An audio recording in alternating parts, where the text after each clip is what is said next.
அண்மை செய்தி சென்னை கே நகர் ராஜமன்னார் சாலையில் திடீரென பள்ளம் ஏற்பட்டுள்ளது. சாலையில் திடீர் பள்ளம் ஏற்பட்டுள்ளதால் போக்குவரத்தில் மாற்றம் செய்யப்பட்டுள்ளது.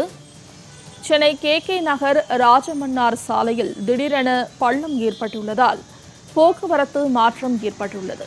அண்மை செய்தியாக பார்த்து வருகிறோம். சென்னை கே நகர் ராஜமன்னார் சாலையில் திடீரென பள்ளம் ஏற்பட்டுள்ளதால் வாகன ஓட்டிகள் பெரிதும் பாதிக்கப்பட்டுள்ளனர். இதனால் போக்குவரத்தில் மாற்றம் செய்யப்பட்டுள்ளது. சாலையில் திடீர் பள்ளம் ஏற்பட்டதால் பேருந்துகள், கனரக வாகனங்கள் செல்ல அனுமதி மறுக்கப்பட்டுள்ளது.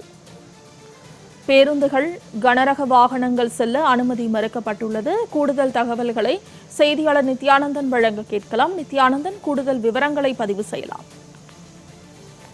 நேற்று இரவு முதல் சென்னையில் பரவலாகவே மழை பெய்து வருகிறது. இந்த மழையின் காரணமாக பல்வேறு சாலைகளில் தண்ணீர் தேங்கி இருந்தாலும் அதாவது கழிவுநீர் செல்லக்கூடிய அந்த பாதைக்கு அருகாமையில் ஒரு பள்ளம் திடீரென சென்னை கே நகர் ராஜமன்னார் சாலையில் ஏற்பட்டதன் விளைவாக அந்த சாலையில் செல்ல வேண்டிய போக்குவரத்து என்பது மாற்றப்பட்டிருக்கிறது. அந்த பகுதியில் குடிநீர் மற்றும் கழிவுநீர் அகற்றல் துறையை சார்ந்த சென்னை மாநகராட்சி ஊழியர்கள் எதன் காரணமாக பள்ளம் ஏற்பட்டிருக்கிறது என்பது குறித்து பார்வையிட்டு வருகிறார்கள். போக்குவரத்து காவலர்களும் அந்த பகுதியில் போக்குவரத்தை மாற்றம் செய்திருக்கிறார்கள். இதனால் கடும் போக்குவரத்து நெரிசலும் ஏற்பட்டிருக்கிறது. ஆற்காடு சாலை, வடபழனியிலிருந்து போரூர் செல்லக்கூடிய ஆற்காடு சாலையிலிருந்து இடதுபுறமாக 80 ஃபீட் ரோடு என்று கூறுவார்கள்.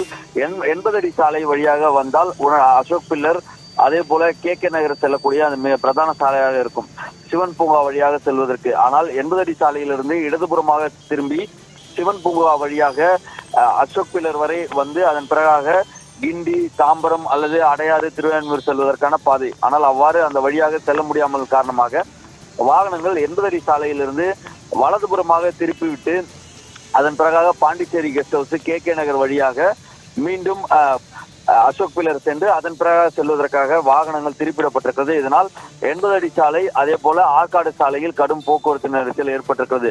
அதாவது வடபழனியிலிருந்து விருகம்பாக்கம் செல்லக்கூடிய அந்த ஆற்காடு சாலையும் போக்குவரத்து நெரிசல் ஏற்பட்டிருக்கிறது.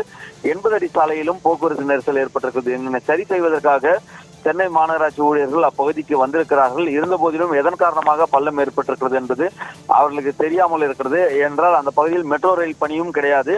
ஆகவே அந்த பாதாள சாக்கடை செல்லக்கூடியதை முறையாக அமைக்காததன் விளைவாக அந்த பள்ளம் ஏற்பட்டிருக்கிறதா அல்லது ஏன் பள்ளம் ஏற்பட்டிருக்கிறது என்பது குறித்தான அந்த முதற்கட்ட ஆய்வினையும் மாநகராட்சி சார்பில் செய்யப்பட்டு வருகிறது. நித்யானந்தன், தகவல்களுக்கு நன்றி.